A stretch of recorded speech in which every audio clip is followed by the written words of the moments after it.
That's a boiling pot of water right there. These are some pierogis right here. Whoops. Whoops.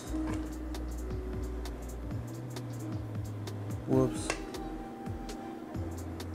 Whoops. Whoops. Well, I missed one, okay? I'm not God, all right? What's up, all you cool kids and footballers and non-footballers, and then other people who just go to football parties and just sit there and kind of stare off out the window and they say, oh, you know, I could be doing anything else and sitting at this stupid party. But you know what? I'm here to make some good food so you don't have to think those thoughts anymore. And guess what? What's a Chicago game day like without some pierogis filled with some Italian beef inside of them? It's not a game day. You're right, you just answered your own question. All right, let's jump in really quick. I have a 2.5 pound sirloin tip roast that I'm going to salt and pepper, then get a nice sear on all sides.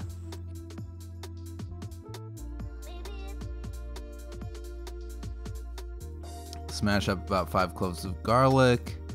We're gonna go in to the same pan with the fond in the bottom. Go in with some smoked paprika, about a teaspoon, about a tablespoon of fennel seed, a tablespoon of oregano, and coriander. Then we're gonna add 2 cups of beef stock, put all the contents of this pan as well as the meat in a Dutch oven and cover halfway with water. Then put in the oven at 300 degrees for an hour. We're gonna take it out, flip it over, and then put it right back in for another hour.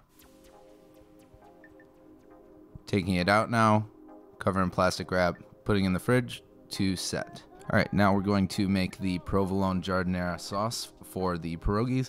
That's gonna start with the roux. I've got about 4 tablespoons of butter that's going in along with the same weight in flour. We're gonna cook that through for about a minute, and then I'm gonna start adding warm milk. The amount of milk all depends on how much roux you have. I'm doing about 7 times the total weight of the roux here. After mixing it constantly for about 10 minutes, I'm going to start adding a handful of provolone at a time and mixing until it dissolves. I've turned off the heat at this point as well, so keep that in mind.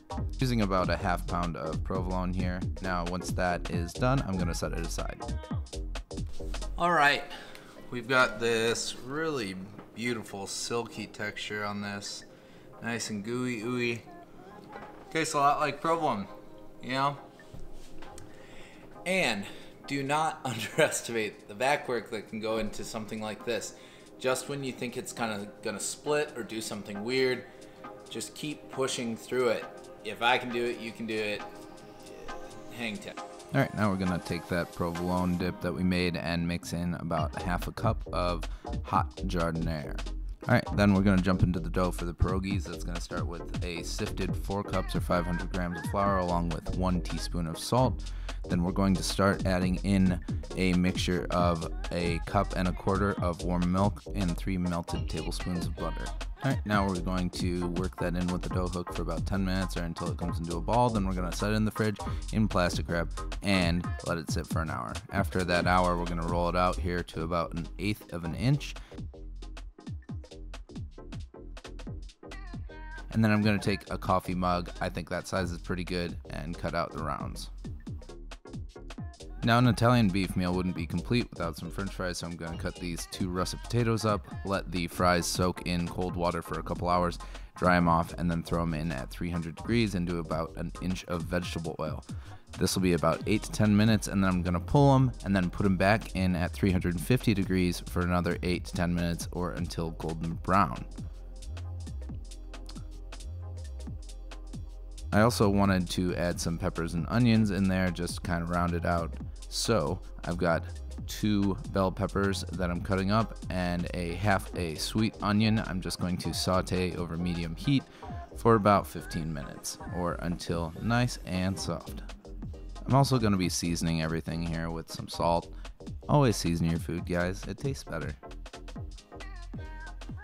All right, now we've got the meat out of the fridge after setting. I'm just gonna slice this up as thinly as possible. And then we're going to start putting things into the food processor, the onions and the peppers, as well as the beef, as well as the fries. And now I'm gonna top it all off with a little jus from the braise, and I think we should be in a pretty good place. Heading into the fourth quarter here, we're going to be making these dang pierogis. I'm going to pull out the wrappers, kind of loosen them up in my hand, and then put about a tablespoon of filling on the inside, and then just crimp it closed with your hand. I'm going flat across like this. You could probably do some pleats as well if you wanted to feel a little fancy. Then I'm going to get some water boiling and throw these in for about 2 minutes. Make sure to season your boiling water as well with plenty of salt, and then serve right away. I think we have some beautiful, beautiful pierogis coming out here. Oh, baby. That's a pierogi. Oh, goodness gracious. Those are hot. Ooh. Smell like noodles dipping in a, holy shit, that's hot. Ow. Be a man, Joe. Show no pain, Joe. Come on, Joe. Pull it together. Wham. Whammy damn. Pull these sweet little honeys out of here. I'm sorry if I gender a lot of my food. Big dog out here, coming out of the pot. That's a whole dang plate of pierogis. And I am moderately hungry. All right, seriously though, the way that a sour cream would work in here is the fact that you just need acidity. And what better acidity than like the tang of provolone? Giardinera. Giard. Does that have Giard on it? These are the proper ways to talk about giardinera. Let's go for another one.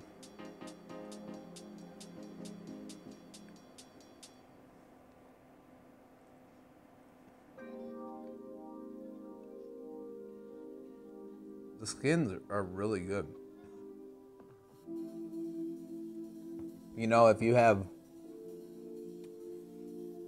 all day Sunday to play in the kitchen, which you do, because football's boring, then, you know, you could just make these. And I love the fact that I can come out here and do a half-failed backflip for you, just so you can see that a regular person just like you can do it too. Mars beer. The beer that has an ox on it sometimes. Well, not, whatever. You understand. Pierogi time. Well, thank you all so much for coming out and joining me on this pierogi journey. This kind of anti-picturesque meal. It's like, oh, you want some gray with your gray? More gray, boil it. Thanks so much for joining me tonight and my wonderfully gray and delicious and bright and sparkling meal. My name is Joe, aka Not Junk Food. Hit that like and that subscribe. And I will see you very soon. Goodbye. Cue credits. Director, Joe. Photographer, Joe. Second AC.